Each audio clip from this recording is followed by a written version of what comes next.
But let's focus on earnings and let's talk about Quess Corp. I have with us Mr. Guru Prasad Srinivasan, the CEO at Quess Corp, and Kamal Palhoda, the CFO, as well, joining in on the show right now. Mr. Srinivasan, hi, good morning. If I could just start off the conversation with you, there's been a healthy jump in your profits in the fourth quarter. Is this largely because of the simplification of operations that you undertook? So, very good morning, and thanks for having us, Aisha, and it's a pleasure to be here.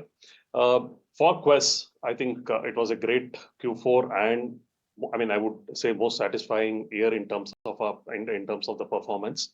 Our EBITDA has jumped 18% year on year, and revenue growth at 11%. We also did announce our demerger demerger process in Q4. Plus, two of our large businesses, which are high EBITDA margin businesses, GTS and OAM, performing at its best, has helped us to expand our margin as well from where we started at 3.42% at the beginning of the year, and we ended almost at 3.9% by end of the year. And of course, one of our investment in product-led platform, which is Founded, which is a job portal platform, has reduced its burn post our investment phase, and now we are getting into the growth phase into that. So overall, it was a good year for us.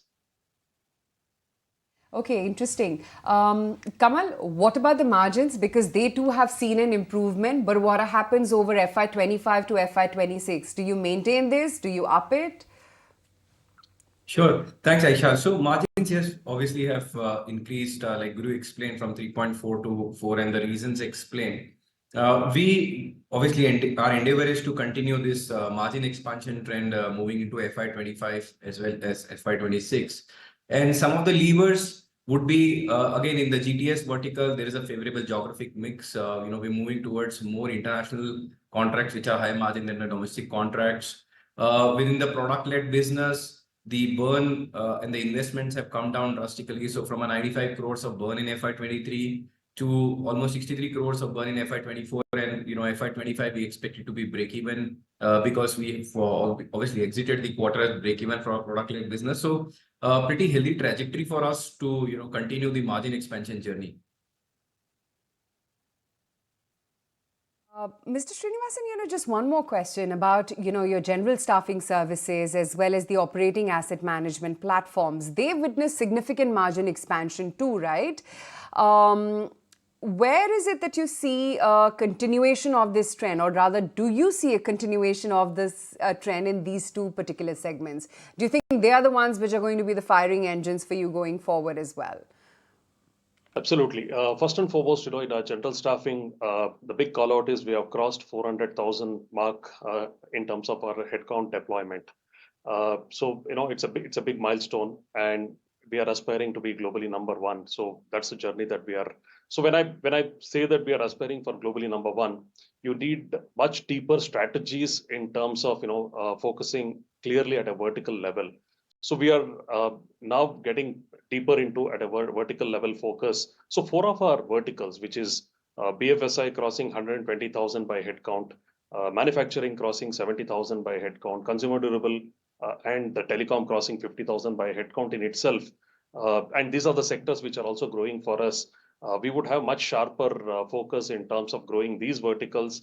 And of course, if you look at country, I'm sure country is in an investment phase, and post-election, I'm sure it will have more reaffirmation coming in, should help us in terms of investment coming into infrastructure. And when all these investments are coming on heavy capex side, which is infrastructure, utilities, manufacturing, which all are employment intensive areas, and that should definitely give boost to a couple of sectors that we operate into. Kamal, the drop what you've seen, let's say in the traditional IT services, has that been nullified by growth in others? Can I simply put it this way? Not really. In a way, I would answer this in two parts. In terms of headcount, it will not, because IT services definitely, when it opens up, it brings in a lot of volume as well. Whereas currently, the segment that we are catering is largely to GCCs. We will have lesser volume, but probably a higher ticket size. The average earnings per associate will be higher than the IT services. But however, we can't discount the contribution of IT services. It's most awaited. As they open up, I'm sure it will help us to scale better. Kamal, when should we expect the three-way merger of Quess Corp to go through? Is there a timeline you can share with us? Yeah, so we had announced this in mid of February, and we had taken a target of completing this demerger into 12 to 15 months. So we are on course. We've, as a first step, we need to get an approval from SEBI, which we are expecting to get in this quarter. Post with the first motion of application with the NCLT would be filed. So probably similar time next year is when we will be, more close to getting the NCLT approval.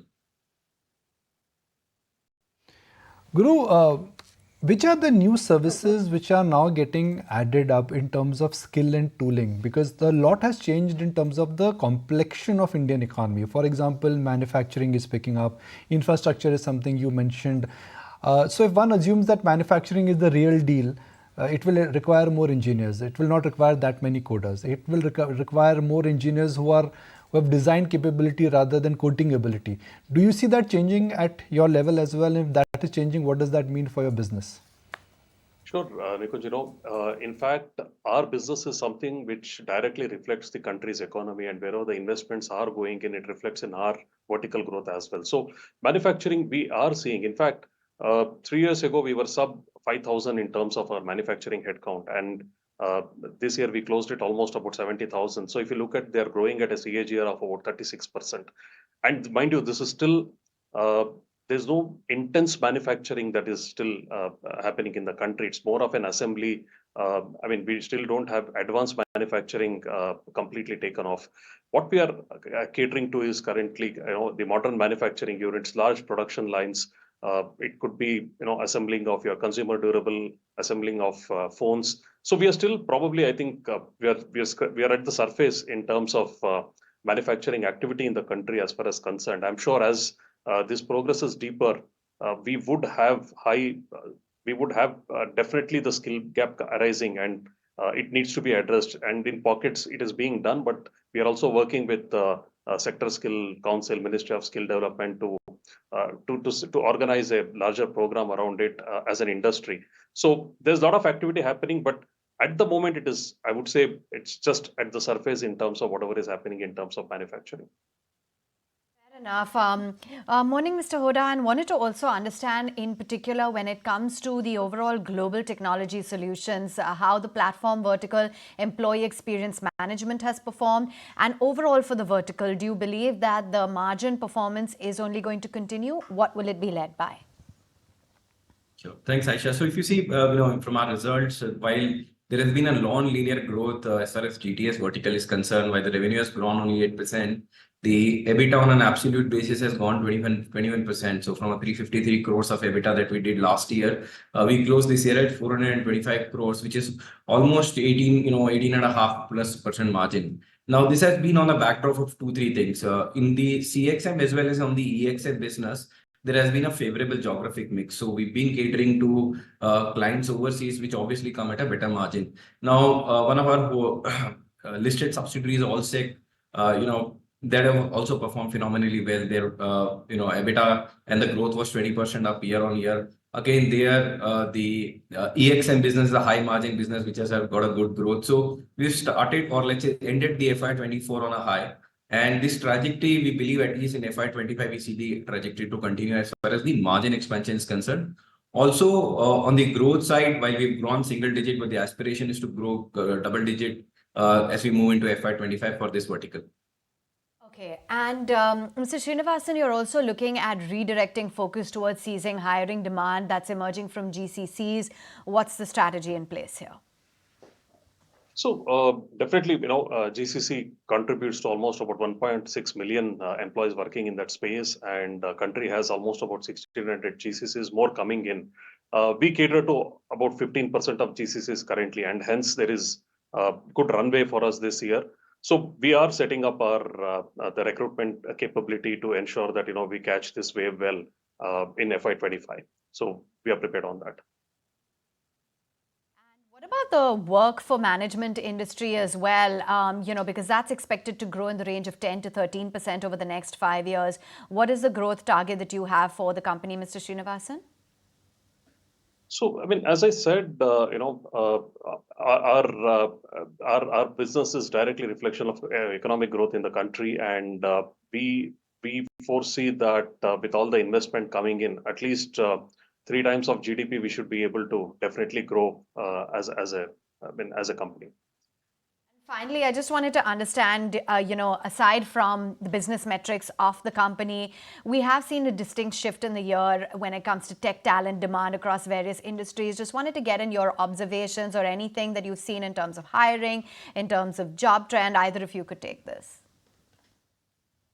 Sure. So, I mean, it's very valid, and if you look at the tech stack is changing. Unlike earlier, I mean, a couple of years ago, probably I think once in a year the tech stack is to change, but now we are seeing almost every 8 week, 10 week the tech stack's changing, and more adoption of technology. So earlier the tech talent was hired by technology companies, but now that shift is completely, it's shifted completely.